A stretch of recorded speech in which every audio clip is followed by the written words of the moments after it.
I'm going to take a look at this recent video by Exploring the Plane. His video was in response to a recent upload where Critical Think had analyzed this photograph which was taken by Exploring the Plane back in 2019, and I'll leave a link to Critical Think's video in the description. So Exploring the Plane is going to try to show that Critical Think's analysis was incorrect.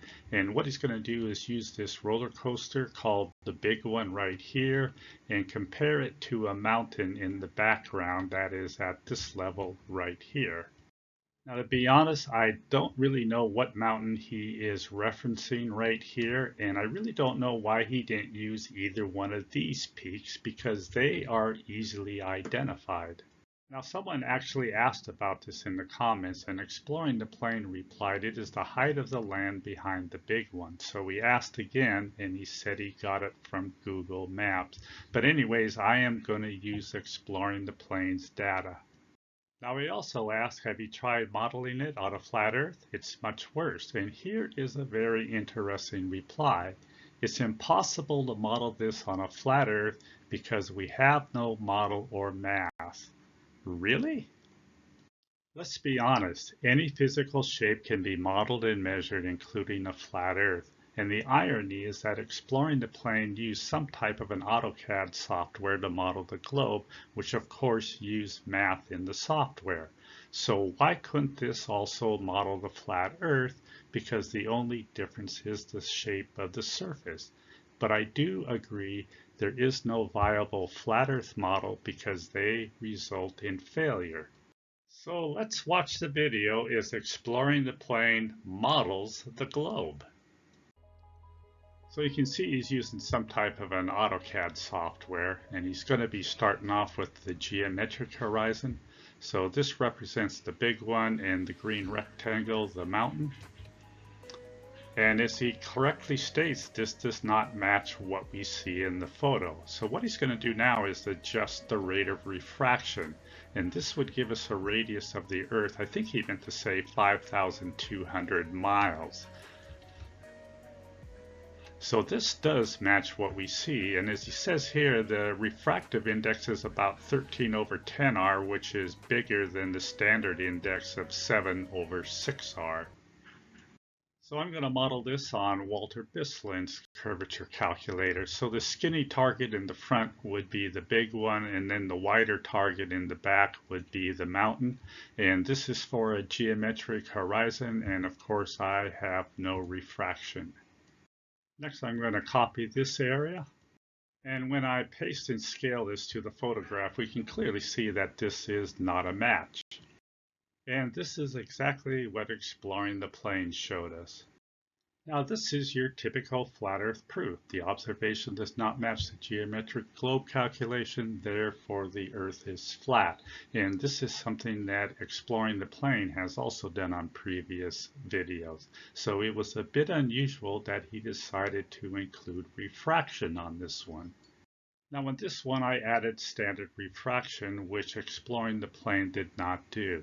And this would give you the equivalent of a 4,618 mile Earth radius without atmosphere. Now this is certainly a closer match, and we do have the mountain higher than the big one. Now here I've adjusted the refraction to be the equivalent of about 13/10R, and you can see down here that it gives me a radius of just a little bit over 5,200 miles. Now Walter calls this medium refraction. Now this did not turn out to be a perfect match, but it's definitely closer than standard refraction. And this also matches what Exploring the Plane showed us. Now I also want to make a comment about when we do these models, because it doesn't matter if you are a flat earther or a glober, we are making estimations.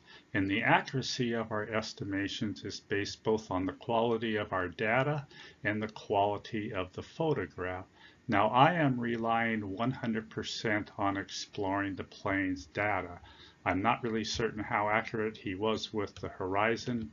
I do have a question about exactly what this mountain is back here. The only obvious thing I could point out is I would have maybe raised this line on the big one a little bit higher, but at the same time, I think Exploring the Plane did a very good job with his estimations, and I think they are certainly good enough that we can make comparisons between different models. So Exploring the Plane's video continues with this. Critical thinks conclusion that the view fits the globe model with a refractive index of 7.6R is incorrect for the following reasons. As we've seen, it needs a bigger refractive index of 13/10R. An index of 13/10R would be unusual, and yet we see the same relative heights on the following three separate occasions, implying that the discrepancy is not due to an unusually high refractive index. Now I do have a question about three different occasions, because if you look at the relationship of the mountain to the big one, I don't really see any change at all. So are these supposed to be 3 different days? Or did he set his camera up later in the evening and maybe took these photographs a half hour or an hour apart? So is the refractive index of 13/10R unusual?